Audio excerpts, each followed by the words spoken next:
Real estate transactions can be incredibly complicated and a massive undertaking, and we're going to show you how to break that down step by step and make the process manageable. Stay tuned.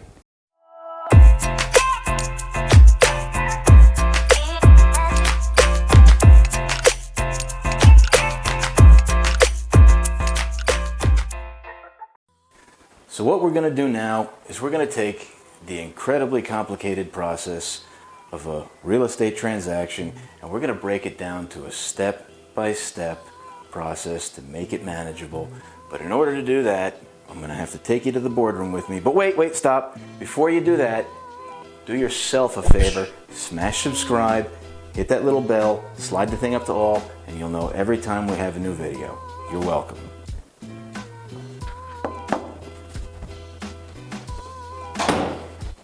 It's amazing how you guys always beat me here, and it's only a few steps away from my office. So let's break down buying a house into a manageable process. We're going to show you the ready, fire, aim approach, which I believe is the greatest approach any newbie can use.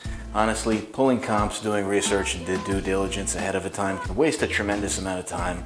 And just like going on a ton of first dates and trying to master the one-night stand, you're not going to be able to do it without putting up the numbers, so let's work on your closing technique. So the first thing you guys are going to have to do is you're going to have to learn to market and have people come to you. I know it's hard to believe, but I am just like a beautiful woman. I'm an attractor.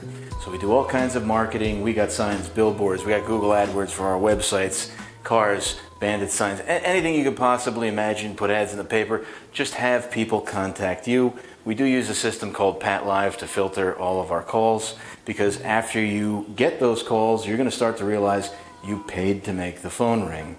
And whether you're going out there knocking on doors and putting notes up by yourself or putting up signs, or you're spending a lot of money because you don't have time and this is a way to leverage everything for you, you're going to have to collect and retain all of that information. And by Pat Live giving you a digital transcript of every call you've ever received, you can place those calls into your follow-up system.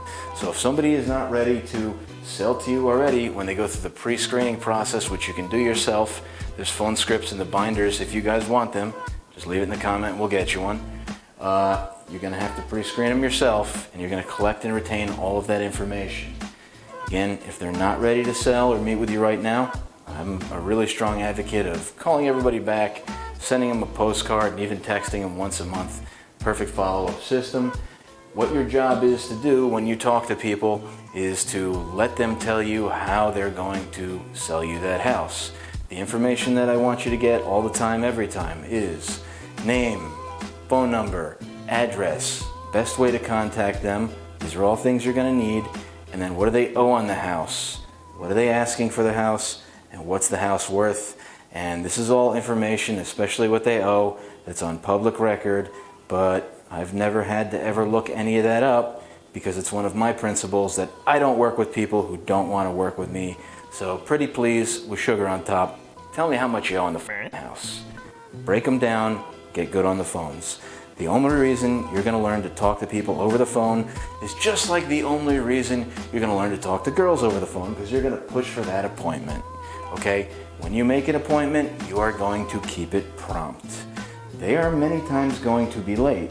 Most of the time you're going to be dealing with distressed sellers, and you need to realize that if they're not on time for their bills, they're probably not going to be on time for you either.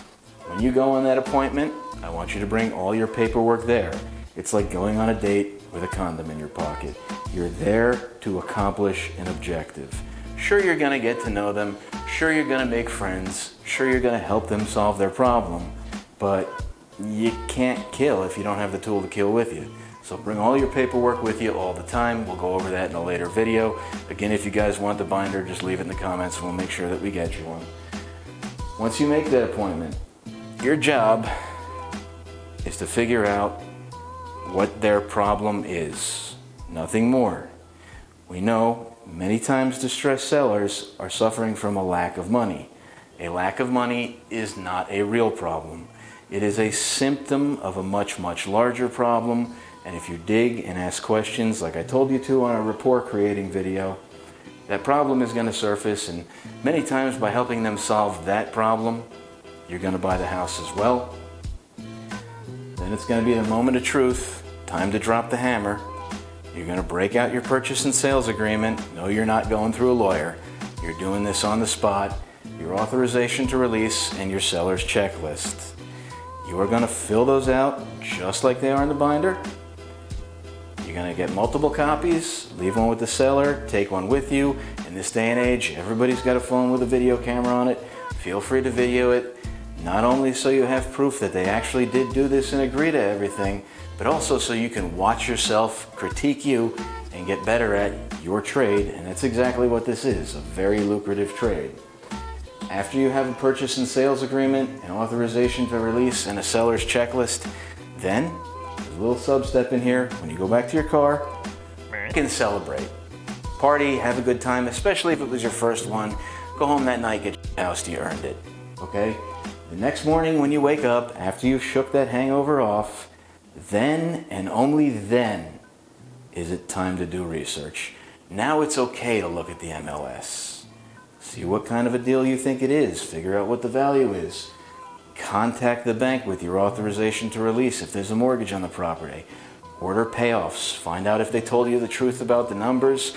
If the numbers don't match up to what they told you, sometimes they're lying. Sometimes they truly don't know because they did the ostrich trick and just put their head in the sand. And also, give them a seller's checklist. We'll provide you with that as well. And that's going to be a ton of documents pertaining to the house, which will give us a broader picture. And you're also going to order a title search. You're not going to get title insurance. Title insurance many times is incredibly expensive, $2,000, $3,000, even more. A title search can run you a couple $100, sometimes even less if you have the right contacts. When the search comes back, when the payoff comes back, you're going to know what the full picture of the deal is. Then it is going to be time to cloud the title. And again, if anybody's teaching you how to wholesale without clouding the title or anything else, they are setting you up to fail. And there's a lot of little local gurus who won't teach you how to do this because they're waiting for you to bring a big enough deal to the table, and they're either going to snake it themselves and say, haha, that was the best lesson of your life. Now you got to figure out a way around it, or they're going to have another one of their minions sneak in and buy it from behind your back. Be sure you know how to shut them down all the time, every time. Once the title's clouded, you got your payoff, you've got a title report, you've got all the paperwork on the house on your seller's checklist. Then and only then is it time to develop an exit strategy. If you're trying to figure out how you're going to get out of a deal and what it's worth, by the time you get that first phone call, I promise you you're not going to get a lot of deals, because in this world, you don't have to be the smartest, you just have to be the fastest. And if I got the same phone call that you did, or one of my people did, you better believe I'm buying that house before you stand a chance. My name's Chuck Kohout. I hope you enjoyed the simple way to break down the buying process and make it manageable. Market, get phone call, go an appointment, drop hammer, do research, determine strategy. Don't forget to smash that little subscribe button, hit the bell, set it to all. If you guys have any questions, let's hear about it in the comments. Chuck Kohout, always be closing. Bye for now.